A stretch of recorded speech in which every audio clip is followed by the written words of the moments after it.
कि क्यों न कुछ काल कुछ दिवस यही बैठकर अपने प्रभु का, आपका प्रभु, आप ही का, आपकी तपस्या में लवलीन रहूं, आपके साधन भजन में मस्त रहूं। हे प्रभु, आप यह जानकर अत्यंत प्रसन्न होंगे और दुखी भी होंगे कि मेरी तपस्या के बल पर उस देवराज इंद्र का सिंहासन, देवराज इंद्र का सिंहासन जगमग जगमग जगमग जगमग जगमग बोल उठा प्रभु। फिर क्या हुआ देव ऋषि? फिर भगवान उस मूर्ख देवराज ने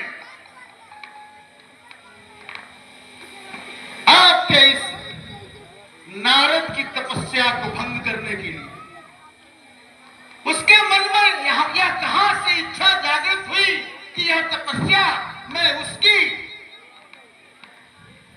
धन वैभव, उसके राज्य को लेने के लिए कर रहा हूं। उसके मन में यह इच्छा हुई और उसने बड़ा कुकृत्य किया। फिर क्या हुआ देव ऋषि? प्रभु, देवराज ने कामदेव मेरी तपस्या, आपके भक्त की तपस्या को भंग करने के लिए उस पवित्र गुफा में भेजा। फिर क्या हुआ देव ऋषि? फिर तो बस प्रभु आपकी लीला अपरंपार है। आपकी कृपा से यह नारद के तपस्या को कामदेव भंग न कर सका और आपका यह दास आज से कामदेव पर विजय प्राप्त कर चुका।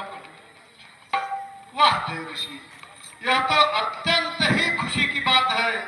और क्या वह मूर्ख मदन को इतना भी ज्ञान नहीं था?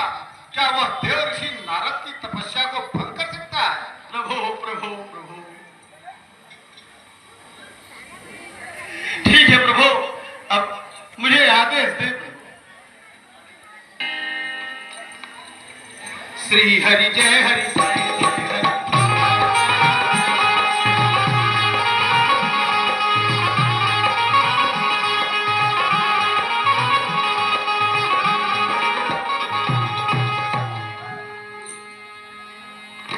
हमारे परम भक्त देव ऋषि नारद, उन्हें अपने तपोबल पर अहंकार हो गया। अब लगता है मुझे माया का प्रयोग करना ही पड़ेगा।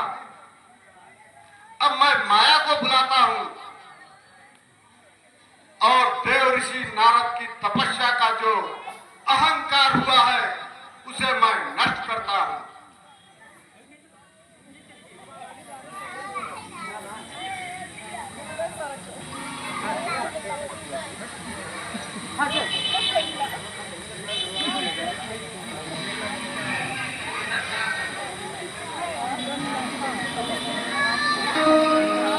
आओ माया आओ।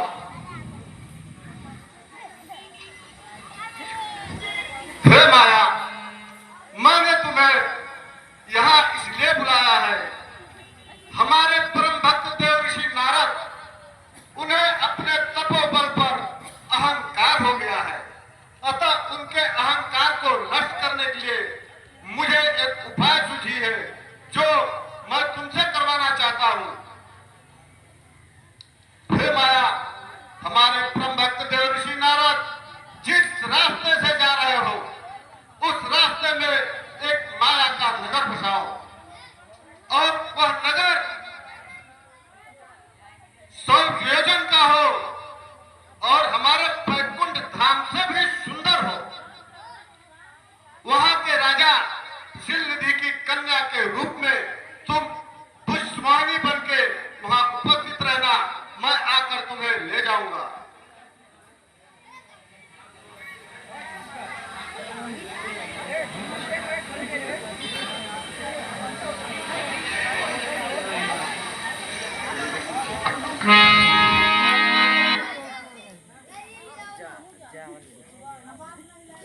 ਇਹ ਮੋਟਰ